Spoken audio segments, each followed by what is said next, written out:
कि रूह देखी है कभी? रूह को महसूस किया है? भाई और बहनों, प्यारे दोस्तों, मैंने कभी रूह को देखा तो नहीं, लेकिन एक बहुत ज़हीन, बहुत पाक, बहुत मुलायम, बहुत ही नाजुक और बहुत ही खूबसूरत रूह को मैंने महसूस जरूर किया है। और वो है मेरी प्यारी सी छोटी बहन स्मिता पाटिल। दिग्गज फिल्म अभिनेत्री रेखा जी के उद्गार स्मिता पाटिल स्मृति सम्मान प्राप्त करते वक्त बॉलीवुड में एक ताजी हवा के झोंके की तरह आई स्मिता पाटिल और अल्पावधि में ही समानांतर एवं व्यावसायिक सिनेमा के दोनों स्वरूपों में किरदारों के तय में समाकर अपने सशक्त अभिनय से लोगों के जहन में खास पहचान तो बनाई, मगर वक्त से पहले ही हमेशा के लिए दुनिया से रुखसत हो गई।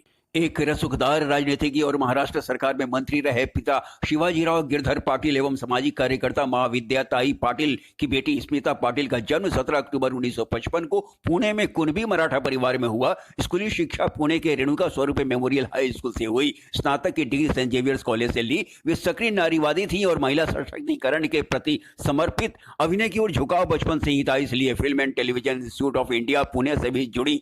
1970 में दूरदर्शन केंद्र बंबई पर मराठा समाचार वाचिका के रूप में नियुक्त हो गई। स्मिता की बड़ी बड़ी आंखों और सांवले सौंदर्य ने पहली नजर में ही सभी का ध्यान अपनी ओर खींचा। श्याम बेनेगल को उनमें एक उभरता हुआ सितारा दिखा और उन्होंने 1975 में हबीब तनवीर के नाटक पर आधारित अपनी बाल फिल्म में चरणदास चोर में एक छोटी सी भूमिका दी। ये ऐतिहासिक पल था जब फिल्म इंडस्ट्री में श्याम बेनेगल स्मिता पाटिल के रूप में कलात्मक फिल्मों के दो दिग्गजों का आगमन हुआ। इसके बाद श्याम बेनेगल ने फिल्म निशांत में मुख्य भूमिका सौंपी। मरना है पर अपने बच्चे की तो सोच, अपने वास्ते नहीं तो नहीं, उसके वास्ते तो जिंदा रहना ही पड़ेगा। 1977 स्मिता पाटिल के फिल्मी करियर का अहम पड़ाव था जब दुग्ध क्रांति पर बनी फिल्म मंथन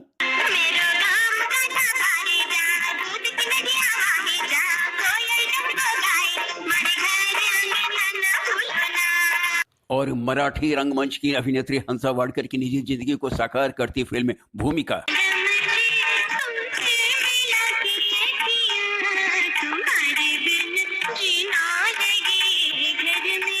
प्रदर्शित हुई और उन्होंने अपने दमदार अभिनय का लोहा मनवाया। फिल्म भूमिका के लिए उन्हें पहला राष्ट्रीय फिल्म पुरस्कार मिला। 1980 में विजय तेंदुलकर की कहानी पर आधारित गोविंद निहलानी की फिल्म आक्रोश में सशक्त भूमिका निभाई। फिर वही, तुमको तो हर जगह काला। अरे मुकादम बोला मालिक तुम्हारे काम से बहुत खुश है, जरा बंगले पर टहल कर दे। अबे ना कैसे करती? तो अगले वर्ष प्रेमचंद की कहानी पर सत्यजीत राय की टेलीफिल्म सदगति में अपनी बेहतरीन अदायगी का परिचय दिया। किसका शराब लगा मुझे? 2 दिन बाद बिटिया का ब्याह। मैंने पंडित जी को बुला लो। कौन जानता था नहीं।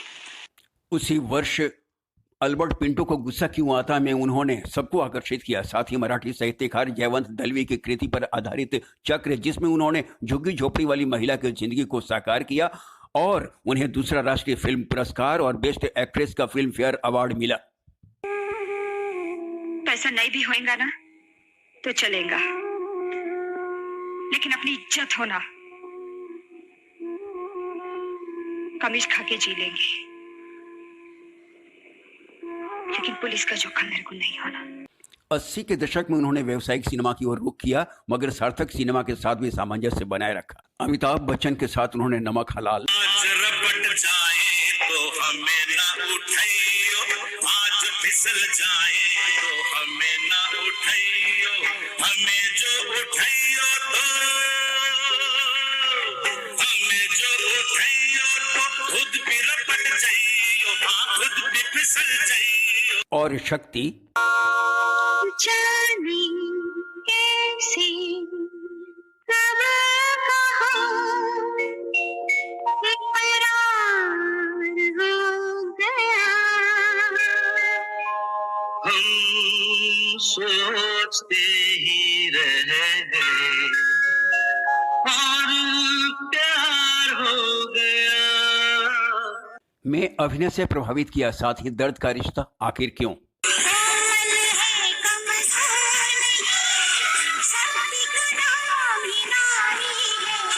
जग को जीवन देने वाली मौत भी तुझ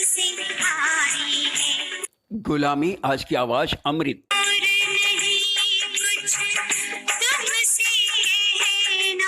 जीवन साथी साथ में रहना, आपके साथ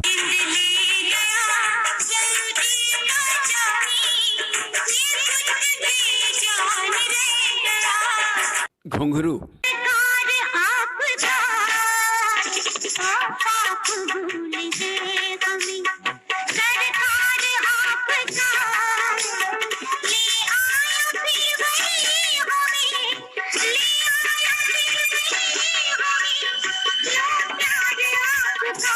जैसी फिल्मों से व्यावसायिक सिनेमा में अपनी खास पहचान बनाई तो कलात्मक फिल्मों में बाजार में एक ऐसी मुस्लिम लड़की का किरदार निभाया जिसकी आंखों के सामने औरत का सौदा होता है। मैं बयान देती हूँ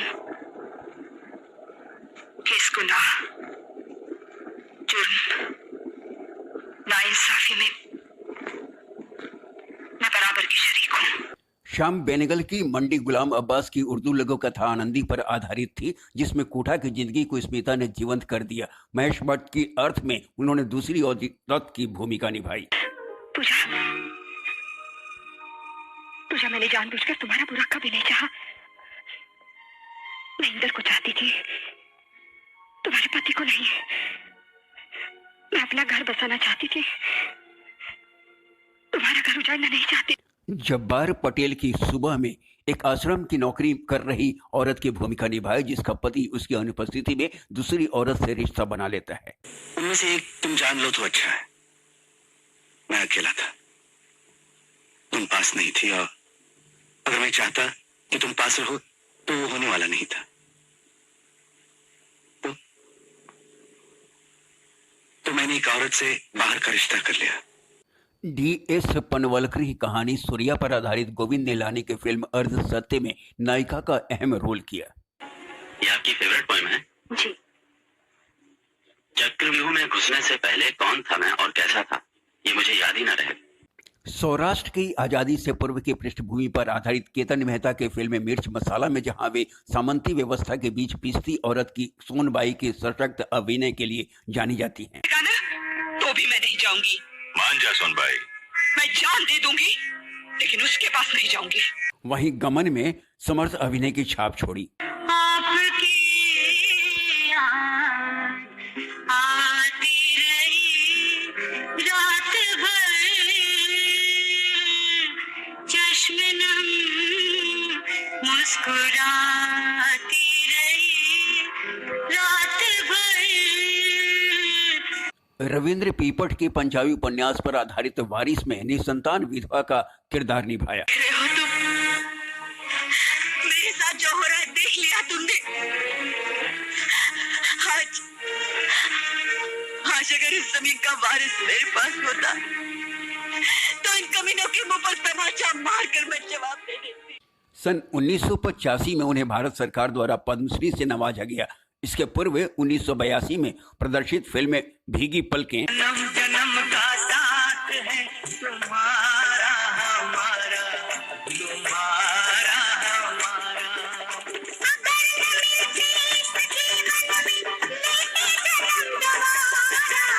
की शूटिंग के दौरान उनकी मुलाकात राज बब्बर से हुई और ये रिश्ता उस हद तक बढ़ा कि लिव इन रिलेशन में रहते हुए दोनों ने अंततः शादी का फैसला कर लिया, जबकि राज बब्बर की पहले से ही नादिरा बब्बर से शादी हो चुकी थी। हालांकि स्मिता की मां, जो शुरू से ही उनकी रोल मॉडल थी, खुश नहीं थी। बेटे प्रतीक बब्बर का जन्म हुआ और दुर्भाग्यवश 13 दिसंबर 1986 को चाइल्ड बर्थ कॉम्प्लिकेशन के कारण हर जनरेशन के लिए लेजेंड मानी जाने वाली अभिनेत्री ने अपने तमाम सपनों, इच्छाओं को बिना जिए हमेशा के लिए आंखें मूंद ली। उनकी मौत के बाद उनकी आखिरी ख्वाहिश के अनुसार उनके मेकअप मैन दीपक सावंत ने उनका दुल्हन की तरह श्रृंगार किया। राज बब्बर ने कहा था वे चुपचाप चली गईं, हालांकि उस खामोशी की आवाज कभी फीकी नहीं पड़ेगी।